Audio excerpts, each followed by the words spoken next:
Aujourd'hui, c'est le samedi 13 avril. Il fait beau, incroyablement beau. La semaine prochaine, il va faire froid.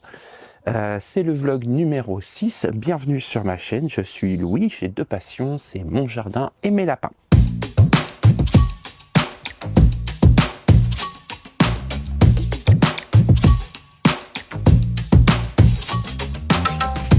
Alors avec toute l'eau qui est tombée dernièrement, il y a encore beaucoup de rosée, j'ai beaucoup de désherbage à faire derrière. J'ai des planches à préparer, notamment pour les plantations de tomates dans un mois et demi. D'ailleurs, c'est les semis de tomates, c'est pas les plantations de tomates que je vais faire. Et du coup, ouais, j'ai pas mal de boulot. J'ai préparé déjà deux planches. Là, les planches elles vont être un peu à nu aujourd'hui, le temps que la terre sèche. Donc c'est une technique simple, hein. La terre à nu, on la prépare, on la décompacte, on enlève le paillage de façon à ce que la terre se réchauffe et surtout qu'elle sèche parce que c'est une belle gadoue. Mais je vais vous montrer ça tout à l'heure. Donc j'ai prévu des plantations de salade sur les planches qui ont été libérées. Je pense que je vais faire ça aujourd'hui. J'ai du chou aussi à planter ce matin. Je vais en profiter, hein. Ceux-là sont prêts à être transplantés directement en terre. Faut pas s'embêter, hein. Je vais pas les garder. Je vais en profiter. J'ai un tunnel dans le fond, je vais le déplacer. Et ce tunnel-là, je vais remplacer la bâche. Plutôt de mettre une bâche pour protéger du froid, je vais mettre un filet anti-insectes. J'ai aussi ces petits fruitiers là à planter aujourd'hui. Je vais essayer de trouver le temps de désherber. Au pire, je le ferai demain, mais faut plus que je traîne. Donc ici, je sais pas si vous vous rappelez, il y a les salades que j'ai plantées il y a une ou deux, non, c'était il y a 2 semaines environ. Je vais vous montrer à quoi ça ressemble, hein. Comme la semaine dernière, donc ça a bien poussé. Je vais pouvoir enlever les colliers anti-limaces parce que au bout d'un moment ça ne sert plus à rien et ce qui va se passer, c'est comme toutes les plantes, hein.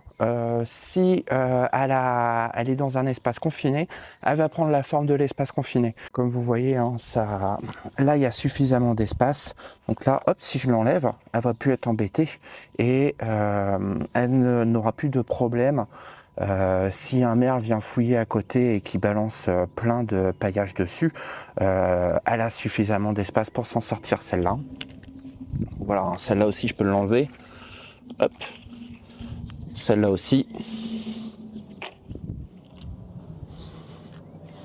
Alors celle-là, elle a été mangée par une noctuelle, hein. J'avais fait un short à propos de ça.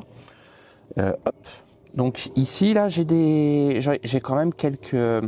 Ah, il n'y aurait pas eu les cloches anti-limaces et anti-escargot, ça aurait été attaqué et dévoré, et celle-là aurait été attaquée en premier.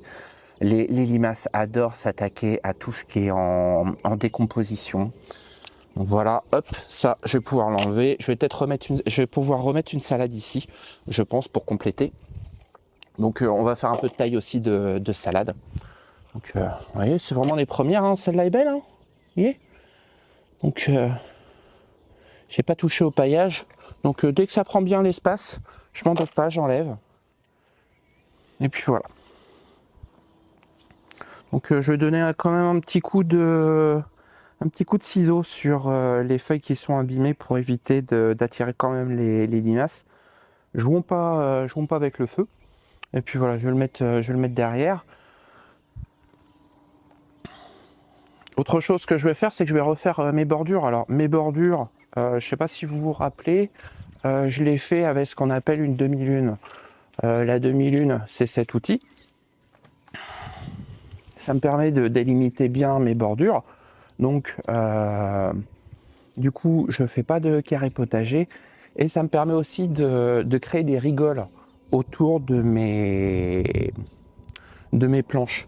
L'avantage des rigoles, c'est que actuellement on a énormément d'eau et l'eau, en fait, plutôt de stagner ou de patauger à un endroit, elle va se diriger sur le côté des carrés que j'ai fait, les différentes planches que j'ai fait, et les planches vont pas patauger, à côté ça va pas patauger, et l'eau va bien s'infiltrer sur le côté. Donc l'important c'est de bien vérifier que il n'y a pas de zone où il y a un peu de pourrissement. Dès que ça pourrit, en fait, il y a une action des mycorhizes, et c'est les mycorhizes qui vont attirer les limaces. D'ailleurs, une des raisons pour laquelle quand vous faites un semis direct en terre et quand vous faites un semis en pot et que vous transplantez, les limaces vont être plus attirées par les semis qui vont être en pot. C'est parce qu'en fait, c'est les mycorhizes que vous allez retrouver dans le terreau qui vont attirer les limaces. C'est cette odeur-là en fait qui attire les limaces. Une fois qu'elles sont en place, en fait, eh ben, elles vont trouver les végétaux et elles vont commencer à se nourrir des végétaux. Alors vous voyez, hein, j'ai pas de bleu. Hein. J'en utilise pas, hein, malgré la pression des limaces. Les limaces, j'en ai vraiment beaucoup. Mais je les laisse parce qu'en fait, les limaces sont quand même ce qu'on appelle des détritivores. Les détritivores, en fait, sont une partie de la faune du jardin et du potager qui vont participer à la fabrication de l'humus. Si vous détruisez, si vous allez à la pêche à la limace, si vous les tuez, si vous débarrassez des limaces, vous les mettez à un endroit, un autre endroit, en fait, vous allez être vraiment embêté. S'il y a des limaces, c'est qu'il y a une raison.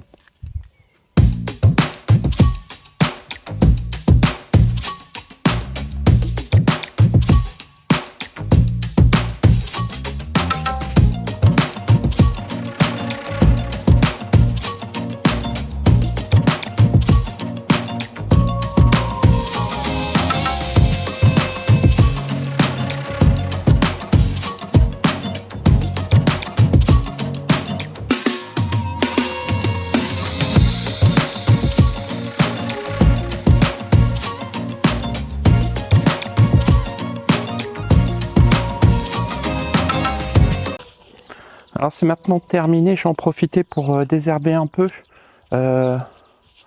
sur les côtés pour voir tout ce qui a repoussé un peu. Comme ça, tout à l'heure, je passe un petit coup de tondeuse. Alors c'est vraiment très humide. Hein. Ce que je fais en général, sur mes bordures, je mets la tondeuse au plus bas.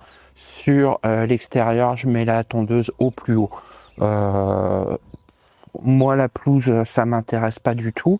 Mais le fait de la mettre au plus haut, ça permet de garder tout ce qui est pissenlit, pâquerette pour les différents pollinisateurs et pas forcément se laisser envahir. Donc voilà, je vais désherber un tout petit peu. J'en ai pas pour long, je vais avoir besoin d'un petit seau.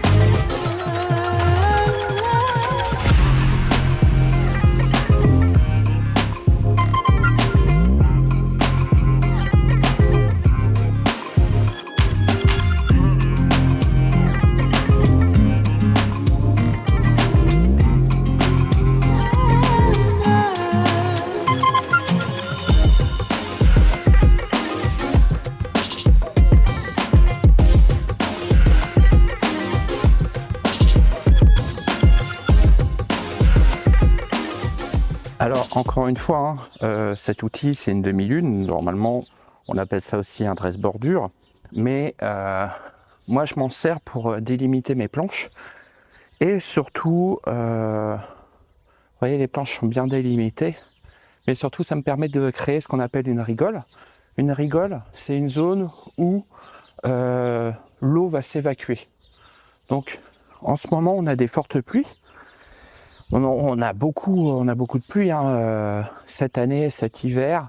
On a eu que 21 jours sans pluie en Île-de-France. Donc, ce que ça me permet de faire, c'est de faire une zone d'évacuation d'eau et que mes planches ne détrempent pas. C'est vraiment quelque chose de pratique et ça me permet de ne pas avoir trop d'eau au niveau de mes planches. Alors j'ai ce tunnel-ci à démonter parce qu'il ne me sert plus à grand chose. L'autre avantage, c'est que derrière la terre elle est bien sec. Je vais pouvoir la travailler. Cet après-midi, je vais préparer le terrain et je pense que je vais faire un semis de carottes ici. Ça va être idéal.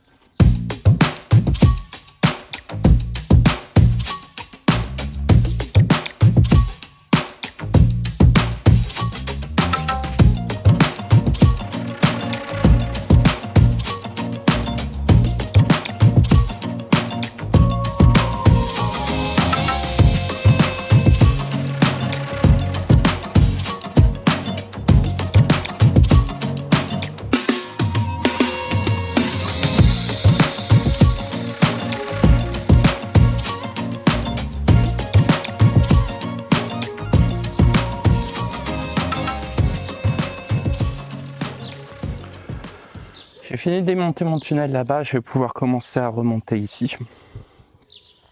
Donc ça c'est simple, hein. En plus c'est déjà pré-perforé. En plus vu comment c'est humide, ça rentre comme dans du beurre. Alors je protège mes choux contre deux choses, hein. Le premier c'est le pirate du chou. Donc le pirate du chou, il va venir pondre ses chenilles sur le chou. Donc en général, il aime bien tout ce qui est brassicacé. Et l'altise. Donc l'altise, ici, c'est vraiment très problématique. Il n'y a pas grand chose pour s'en débarrasser. Donc là, cette année, je vais quand même tester à l'ombre pour voir si c'est efficace ou pas. Ça sera la grande surprise, hein.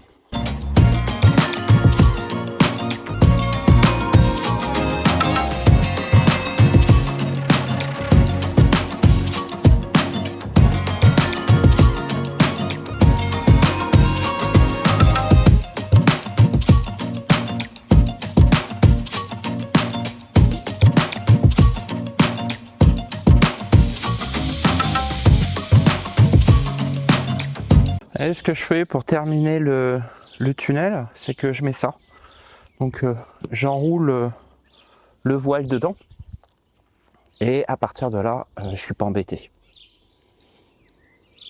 Hop, je vais couper ça. Alors il y en a qui le tendent avec une corde ou quoi que ce soit. L'avantage de faire ça, c'est que vous perdez pas d'espace au cul du tunnel. Quand vous avez très peu d'espace, le moindre centimètre est important. Donc là, hop, je refais la même chose.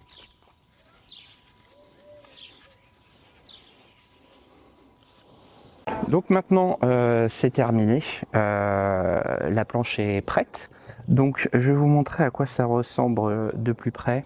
Donc voilà, c'est protégé. Comme je vous ai dit, je vais recommander un filet anti-insecte un peu plus long de façon à ce que ça prenne toute la planche. Donc voilà une petite protection. J'ai pas mis d'arceau au-dessus parce qu'en fait, vu que c'est un filet anti-insecte, ça va pas prendre le vent. Et comme je vous ai dit là, la technique où j'enroule la bâche sur un tasseau, je trouve que ça marche plutôt bien. C'est pratique et ça me permet de gagner quelques centimètres. Alors je vais continuer sur ce que j'avais prévu de faire. Donc j'ai toute cette partie là à désherber, à préparer. Ça va être ma future zone pour les tomates Roma. Chapeau pour commencer, hein. Il fait bien chaud. Voilà.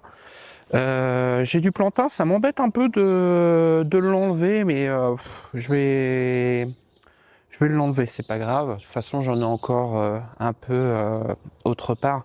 Le plantain, c'est le régal de mes lapins. Donc on va pouvoir y aller pour le désherbage.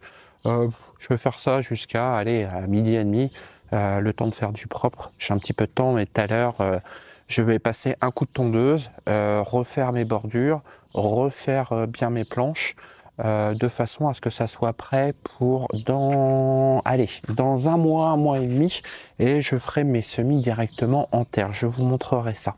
Voilà.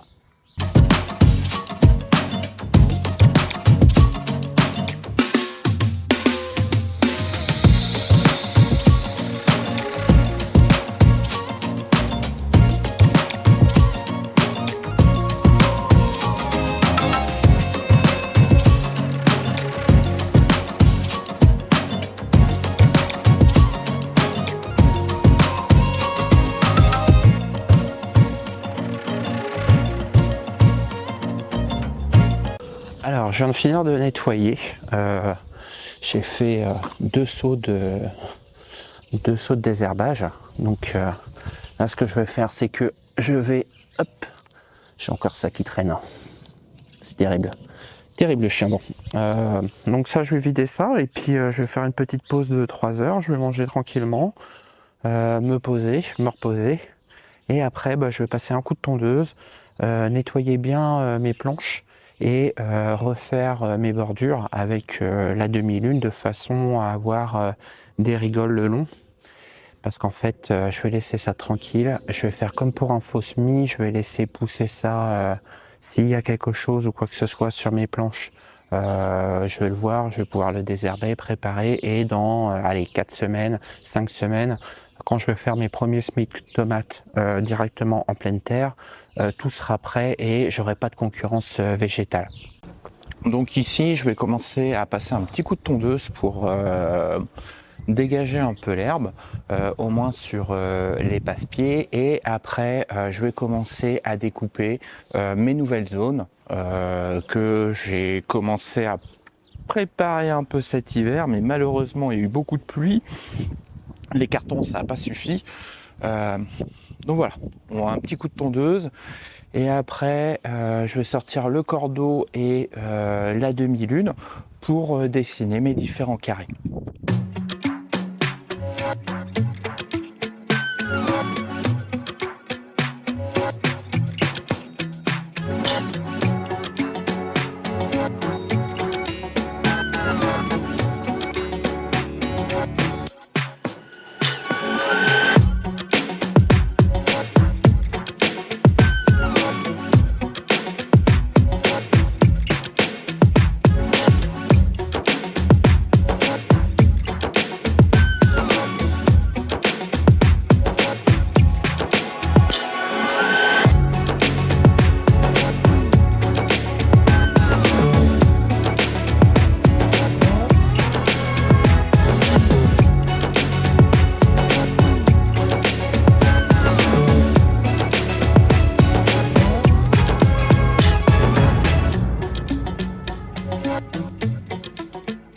Alors je viens de finir de désherber, je vous cache pas que c'était ultra pénible, la terre est super lourde, elle a été très peu travaillée dans le temps, hein. Ça fait que 2 ans qu'on est sur ce terrain-là.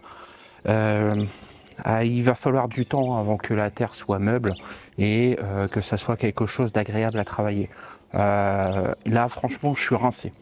Je suis vraiment rincé, donc ce que je vais faire, c'est très simple, c'est que je vais apporter du compost et après je vais apporter un amendement organique qui est du fumier de cheval, poules et algues compostées.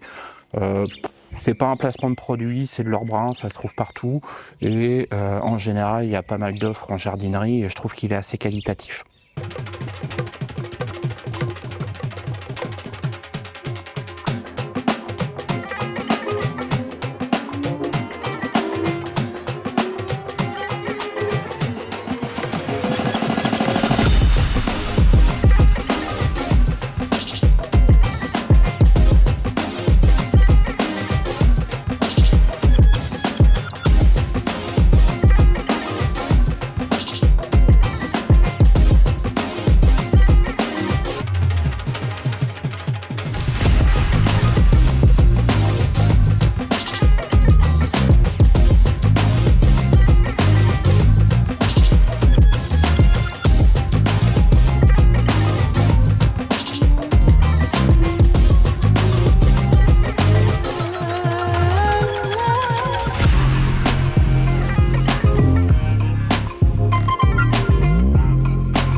c'est terminé pour aujourd'hui. Je vais continuer demain. J'avais prévu de repiquer mes tomates. Malheureusement, là, il est 19h30. J'ai passé pas mal de temps. C'était vraiment compacté, vraiment compliqué. Donc, j'ai décompacté, j'ai désherbé, j'ai amendé avec du compost. J'ai enfin vidé un de mes composteurs. Je vais pouvoir commencer à remplir et mettre l'autre au repos.